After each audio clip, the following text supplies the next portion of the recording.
Hello everyone, good morning, welcome back to my new mini blog. কেমন আছেন সকলে? আশা করছি ভালো আছেন, সুস্থ আছেন।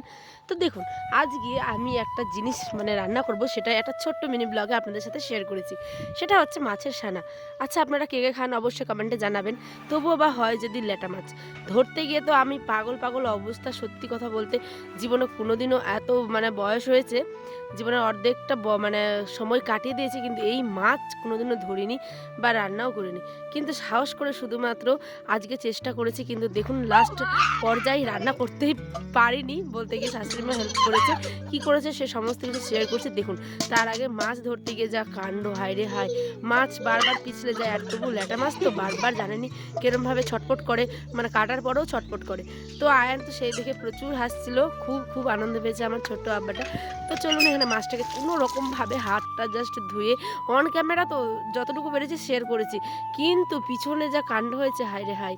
আমরা হাসতে হাসতে পুরো শেষ, জানেন। শাশুড়িমা বলছে, এ কী অবস্থা তোর? দেখে আমাকে বলছে, দে আমি কেটে দিই। তো এই যে কোনো রকম সাহস করে ধরেছি, জাস্ট এই যে মা লাস্টে এখানে মাছগুলো বেছে দিচ্ছে ভালো করে।